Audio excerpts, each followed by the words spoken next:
اب ان تمام سوالات کے جوابات کے لیے ہمارے پہ لازمی ہے کہ ہم یہ دیکھیں کہ اقبال کے ہاں اسٹارم کا یا طوفان کا پیراڈائم کیا ہے. اس کو آپ یہ بھی کہہ سکتے ہیں the concept of storm in the philosophy of Iqbal. یہ کیا چیز ہے اور اس سے کیا مراد ہے؟ اسی طوفان کے بارے میں اقبال ایک اور جگہ پر کہتا ہے تیرا بحر پرسکون ہے، یعنی تمہارے سمندر پر ایک سکون طاری ہے، ایک جمود ہے، ایک ہو کا عالم ہے جو اس سمندر پر رائج ہے. تیرا بحر پرسکون ہے، یہ سکون ہے یا فسوں ہے؟ یہ جسے تم سکون سمجھ رہے ہو، یہ جو بظاہر تمہیں کامنس اور ٹرانکویلٹی نظر آ رہی ہے، یہ جو کچھ نہ کرنے پر ایک فیک سینس آف سیٹسفیکشن ہے تمہیں، یہ جو آؤٹ آف باکس سوچنے کی تمہاری انیبلٹی ہے، یا جسے میں کہتا ہوں یہ جو کانسٹیپیشن آف آئیڈیاز ہے تمہیں، یہ کوئی سکون نہیں ہے بلکہ یہ ایک جادو ہے جو تم پر طاری ہے. کسی میجک سپیل کا کرس ہے تم پر کہ نہ نہنگ ہے، یعنی نہ کوئی مگرمچھ ہے تمہارے دریا میں، نہ طوفان، نہ کوئی سٹارم اٹھانے کی اس کے اندر ایبلٹی یا کیپیبلٹی ہے، نہ خرابی کنارہ، نہ ہی کسی قسم کی لہریں اڑتی ہیں اس سمندر میں جو تمہارے سوچ کے سمندر کے ساحل سے ٹکرائیں اور اس میں ایک ہلچل اور اس کی تمہاری تھاٹس میں ایک طغیانی پیدا کریں. اسی کنڈیشن کو وہ مزید ایکسپلین کرتا ہے، دل مردہ دل نہیں ہے، اسے زندہ کر دوبارہ. وہ کہتا ہے کہ اصل مسئلہ تمہارا یہ ہے کہ تمہارا دل مردہ ہو چکا ہے، اس کو زندہ کرنے کی ضرورت ہے. جس طرح میڈیکل کی ٹرمز میں اس کو کہتے ہیں سی پی آر، کارڈیو پلمنری ریسسیٹیشن، اگر کسی بندے کا دل بند ہو جائے. تو اقبال بھی یہی کہہ رہا ہے کہ تمہارے دل کو ریسسیٹیٹ کرنے کی ضرورت ہے. It requires resuscitation. دل مردہ دل نہیں ہے، اسے زندہ کر دوبارہ، کہ یہی ہے امتوں کے مرض کہن کا چارہ.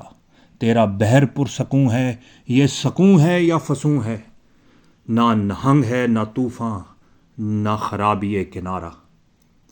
یہ جو تمہارا مرض کہن ہے، مرض کہن کا مطلب ہوتا ہے پرانی بیماری. یہ جو تمہاری بیماری ہے جو اب پرانی ہے، یہ جو تمہیں ایک فالس سینس آف سیٹسفیکشن ہے کہ دنیا میں نیچے سے پہلے نمبر پر ہو اور پھر بھی مطمئن ہو ہر وقت، یہ جو تمہاری ہالونس اور ایمٹینس ہے، تمہیں معلوم ہی نہیں کہ تم ہو کون. Who are you? تم کون ہو؟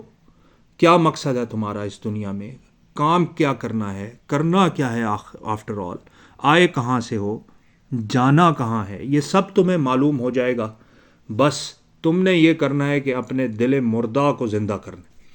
ایک دفعہ اس مردہ دل میں طوفان پیدا ہو گیا، تمہارے افکار کے سمندر میں وہ تلاطم برپا ہو گیا، تو یہ جو تمہارے اندیشوں کا اور تمہارے سوالات کا ایک گہرا پرسکون سمندر ہے، اس میں خود بخود ہلچل اور اضطراب پیدا ہو جائے گا.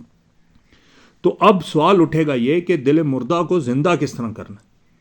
اور اب یہ اقبال کی اسپیشیلٹی ہے، بلکہ اقبال خود ریوائیو کرتا ہے دلوں کو. وہ ہی ایکٹس لائک اے ڈاکٹر. جس طرح ایک ڈاکٹر یا ایک جو طبیب ہوتا ہے وہ کسی مرض کی تشخیص کرتا ہے اور پھر صرف اس کو ڈائگنوز ہی نہیں کرتا بلکہ اس کے پاس اس کو مینج اور اس کو ٹریٹ کرنے کی، اس کا علاج کرنے کی بھی ایبلٹی ہوتی ہے ایک اچھے ڈاکٹر کے پاس. اسی طرح اقبال بھی صرف ڈائگنوز کر کے چھوڑ نہیں دیتا بلکہ وہ اس کو مینج بھی کرتا ہے اور اس کا علاج بھی کرتا ہے. تو ابھی خیر ہم اس کی ڈائگنوسٹک پارٹ سے گزر رہے ہیں کہ اقبال جو تشخیص کر رہا ہے اس امت کی دل مردہ ہونے کی وجوہات کی، وہ کیا ہیں. تو اقبال کے نزدیک آپ کا مرض یہ ہے، ہمارا مرض یہ ہے کہ جو فکر کا سمندر ہے ہمارا، وہ کانسیپچولی اور فلوسافیکلی ایک سالیٹیوڈ کا شکار ہے. یعنی اس پر ایک جمود ہے، ایک تنہائی ہے، ایک ہو کا عالم ہے جو اس پر طاری. اس فکر کے سمندر کی ایمٹینس میں، اس کی ولڈرنس میں وہ طوفان برپا کرنا چاہتا ہے، افکار کا طوفان، a storm of ideas. یہ جو پرپز لیس ٹرانکولیٹی ہے جس کا کلیکٹیولی ہم سب شکار ہیں، یہ اقبال کو قطعاً پسند نہیں. اقبال کو تھاٹس کی کامنس پسند نہیں، اس کو ٹربلنس پسند ہے. اس کو وہ طوفان کہتا ہے. جس طرح ایک جگہ وہ اور کہتا ہے کہ ثبات ایک تغیر کو ہے زمانے میں، یعنی کہ the only thing permanent in this universe is change. تو Iqbal himself is basically is an element, is an agent of change. Saqi Nama میں وہ کہتا ہے کہ فریب نظر ہے سکون و ثبات، تڑپتا ہے ہر ذرہ کائنات.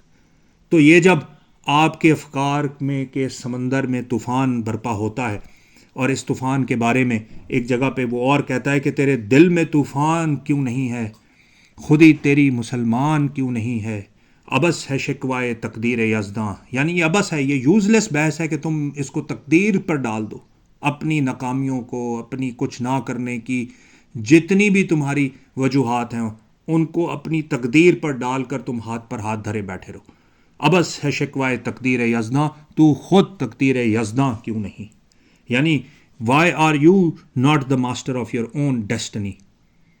آپ نے خود ہی کچھ کرنا ہے، خود ہی طوفان برپا کرنا ہے، اس جمود کو خود ہی توڑنا ہے، اس تنہائی کے عالم سے اپنے آپ کو خود ہی نکالنا ہے. یہ آپ نے خود کرنا ہے، یور سیلف. یہ ہے اقبال کا فلسفہ خودی، اور اس فکر کا نام اقبال ہے. اور یہ جو سٹرگل ہے کہ آپ نے کس طرح اپنے آپ کو اٹھانا ہے، کس طرح اپنی زندگی میں طوفان کو برپا کرنا ہے، کس طرح اپنی موجوں کو اضطراب دینا ہے، کس طرح اپنے بحر میں طغیانی پیدا کرنی ہے، اپنے فکر کے، تھاٹس کے بحر میں، اس سمندر میں.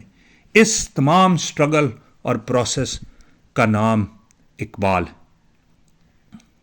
اور اگر ہم یہ سمجھتے ہیں، ہم خود اپنی انٹروسپیکشن کریں اور ہم یہ دیکھیں کہ کیا ہمارا بحر پرسکون ہے یا نہیں ہے، اور اگر وہ ہے اور اس میں کسی قسم کی حرکت یا ہلچل نہیں ہے، جو کہ قطعاً نہیں ہے، میں بھی جانتا ہوں اور آپ بھی جانتے ہیں، تو پھر آپ کی خواہش پہ ڈپینڈ کرے گا کہ کیا آپ کسی قسم کا اضطراب یا طوفان برپا کرنا چاہتے ہیں اس کے اندر. اور اگر آپ چاہتے ہیں تو پھر اقبال آپ کے لیے ریلیونٹ ہے. آج کے دور میں بھی، 100 سال بعد بھی he is relevant for you.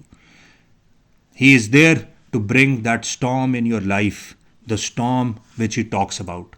سوال یہ ہے، آر یو ریڈی؟ آپ کیا ریڈی ہیں یا نہیں؟ جس طرح ایک اور جگہ پہ وہ کہتا ہے کہ یہ دنیا دعوت دیدار ہے فرزند آدم کو، کہ ہر مستور کو بخشا گیا ہے ذوق عریانی. یہی فرزند آدم ہے کہ جس کے اشک خونی سے کیا ہے حضرت یزدان دریاؤں کو طوفانی. تو یہ آپ کو دعوت دیدار ہے. آپ نے دیکھنا ہے کہ آپ کا بحر کون سا ہے، کیا اس کے اندر سکون ہے یا اس میں تلاطم ہے.